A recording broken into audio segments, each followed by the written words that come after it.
ایک صاحب نے اور اعتراض کیا کہ اللہ تعالیٰ نے فرمایا کہ کافروں کو کہ یہ لوگ دوزخ میں رہیں گے جب تک اونٹ سوئی کے ناکے میں نہ گھسے گا، حتیٰ یلجل جمل فی سم الخیاط،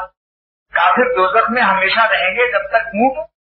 سوئی کے سوراخ میں نہ گھس جائے۔ تو ایک صاحب جو سعودی عرب رہ چکے ہیں، کراچی میں میرے دوست ہیں، پڑھے لکھے آدمی ہیں، بہت قابل، کہنے لگے صاحب میرے اس میں یہ معلوم ایسا ہوتا ہے کہ اللہ تعالیٰ نے یہ جو کافروں کے لیے فرمایا کہ جب تک اونٹ سوئی کے سوراخ میں نہ گھسے گا جب تک وہ دوزخ میں ڈلیں گے، تو ہو سکتا ہے کہ سوئی کا سوراخ اللہ نے کبھی بڑا کر دیں اور اونٹ کو پتلا کر کے اس میں گھسیڑ دیں اور سب کافروں سے کہا پر سے اڑ جاؤ، دوزخ خالی کرو۔ میں نے کہا بھائی سنو، قرآن شریف کو عقل سے مسئلہ، اس لیے تو اونٹ کو پتلا کرنے کی ضرورت ہی نہیں ہے، سوئی کا سوراخ اتنا بڑا ہو سکتا ہے۔ بھائی دیکھو کہ کتنی بڑی مسجد ہے یہ، اگر اتنی بڑی سوئی بنائی جائے، ایک سوئی اتنی بڑی بنائی جائے جتنی کمال صاحب کی بلڈنگ ہے یا کوئی اور ایسے بڑا عمارت لے لو، اسمبلی ہاؤس یا اپنا ہائی کورٹ لے لو، تو اس میں کتنے لوگ گزر جائیں گے۔ لہٰذا یہ عقل سے ترجمہ مت کرو۔ میں نے فوراً تفسیر روح المانی منگائی اور میں نے کہا کہ کیونکہ قرآن عربوں کے محاورے پر نازل ہوا ہے، لہٰذا حضرت آلوسی مفسر عظیم جن کے بارے میں انور شاہ کشمیری فرمایا کرتے تھے کہ اتنا بڑا مفسر امت میں نہیں گزرا ہے، تفسیر روح المانی کے مقابلے میں کوئی تفسیر نہیں عربی زبان میں، لیکن بیان القرآن کے لیے کیا فرمایا؟ انور شاہ کشمیری کا قول شاہ عبدالغنی صاحب میرے مرشد اول نقل فرمایا کرتے تھے کہ فرماتے ہیں ایک آیت میں مجھ کو اشکال ہوا، ایک آیت میں مجھ کو اشکال ہوا۔ کون کہہ رہا ہے یہ؟ علامہ انور شاہ کشمیری رحمۃ اللہ علیہ۔ 14 متقدمین کی تفسیریں دیکھی، متقدمین کی 14 عربی کی تفسیریں دیکھی، بس میرا اشکال حل نہیں ہوا۔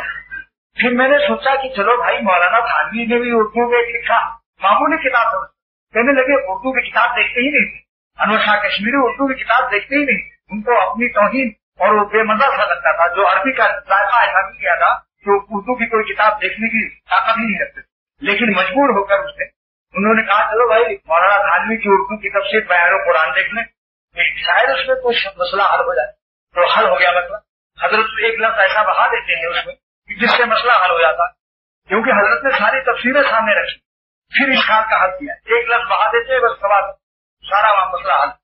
یہ اب انور شاہ کشمیری کو جوش آیا، فرماتے میں تو سمجھتا تھا بیان القرآن اردو دانوں کے لیے، اب معلوم ہے علماء کے لیے یہ ہے بیان القرآن۔ تو میں نے روح المانی جو منگائی اس میں دیکھا تو حضرت آلوسی رحمۃ اللہ علیہ فرماتے ہیں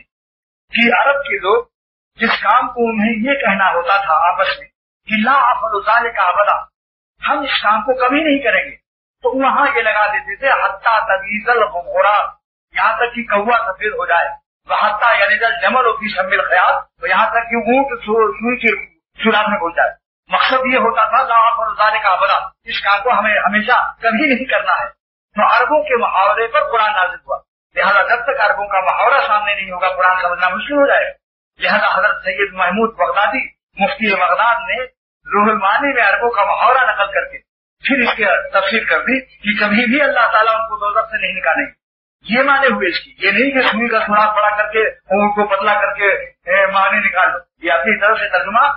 جائز نہیں ہوگا جب تک کہ مفسرین کے تفسیروں کو نہ دیکھا جائے۔ صحابہ نے جو سمجھا قرآن کو، صحابہ کے اقوال، وہ تو صحابہ کے اقوال پیش کرتے ہیں، تابعین کے اقوال پیش کرتے ہیں۔